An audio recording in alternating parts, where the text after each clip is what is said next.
On the phone, probably my favorite person to talk to when it comes to St. Patrick's Day.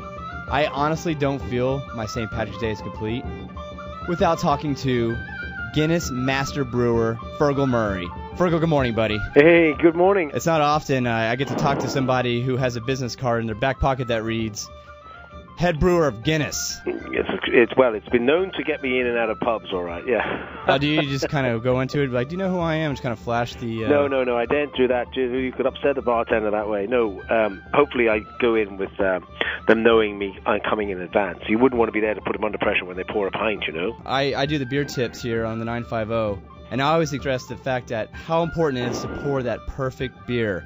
Yeah. And I know that you have a 6-step process of pouring the best pint of Guinness. Why Guinness stands out from all beers around the world is its distinctive look and this unique flavor. You get these extra hops, this roasted barley, this deep color, and this wonderful sort of creamy head.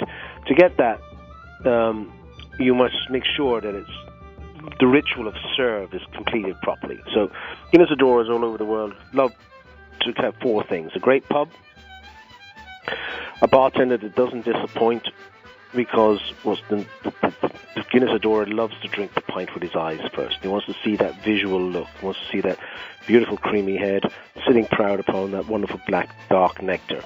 And the 4th thing a Guinness adorer wants to do is enjoy the reward of that wonderful flavor. Now, to do that, a great bartender understands that Guinness customers are the key to success in most pubs, and they'll come in, they'll bring friends, they'll have people there with them that they'll enjoy pints, and they'll come back, and they'll continue to come back, and they'll always be worthy to that bartender. So that bartender needs to do the 6 steps. Take the glass as the first step, 20-ounce pint glass, branded, because you want to use the Harp logo as your indicator in the first part of the pour to see how much liquid you put into the glass. So the second step, get into position, hold it at a 45-degree angle, aim the spout for the back of the harp.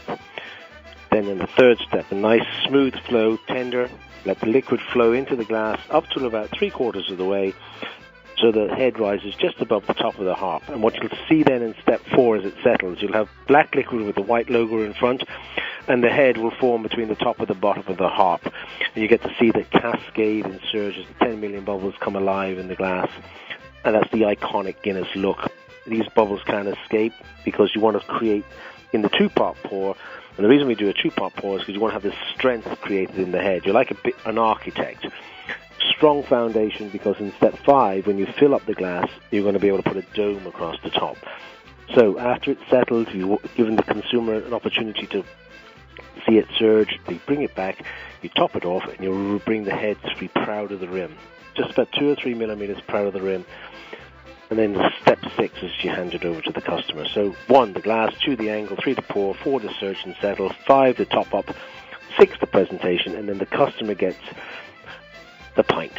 And he instantaneously takes a just look at that and says, you know what, that looks gorgeous. And the Guinness adorer or Guinness drinker always knows what a glorious pint is, because you drink it with your eyes first. And then you sit back, you take that wonderful flavor, you sip through the head, pull the liquid through the head, get the roastiness at the side of the mouth, sweetness at the front, wonderful hops down the back of the throat, that smooth Guinness taste just going down the back of the throat, giving you that distinctive Guinness taste that no beer can compare with.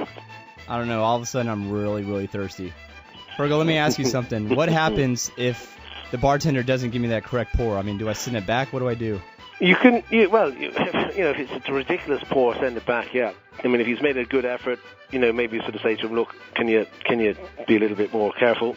Do what it looked, to show him a photograph. Actually go on YouTube, go on Guinness.com and show him how it's done, and say, listen, can you not do it this way? This is the way the master brewer says it. There's evidence out there, and if you say to him, look, come on, I want to buy a couple of pints, I want to stay here, but if you're not going to do it right for me, I'm going to walk away, So you have every right to do that, and I think good bartenders realize every bartender can be a little bit, lazy sometimes and just do it inconsistently, but they get it. Yeah, I see a lot of times they're in a hurry and they just kind of pour the beer and then hand it to you. And yeah, well, they shouldn't be. They shouldn't be. It takes less time than making an espresso or a cappuccino, so you don't have to rush beer. Beer shouldn't be the one that just sort of like is thrown into the glass and handed over to the bar. It should be crafted. Bartenders should be proud of the pints they pour. You talk about pouring a beer from draft, but it's also important the way you pour it out of a can. And I know you help implement the floating widget device in the cans to emulate the taste of the creamy head. Yeah, if you can't get to a pub, the can is the perfect choice if you want that Guinness draft flavour. And what happens in the can is we have a widget, and the widget is there to help us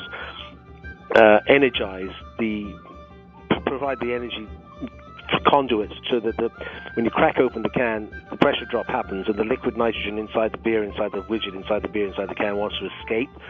And it can escape because it only goes through a small little hole. And that sort of acts like jet propulsion. It creates the energy that brings the beer alive inside the can. So it cascades and surges inside the can. And then when you pour it, just pour it gently. Keep the glass at an angle again, and then allow the liquid to flow into the glass and the head form on the top of the pint glass. Just gets you the Guinness draft experience in a can that's in the pub. Not that you can get the same in the pub, but down at home when you're sitting at home in front of the match or sitting at home with friends having a barbecue or something like that.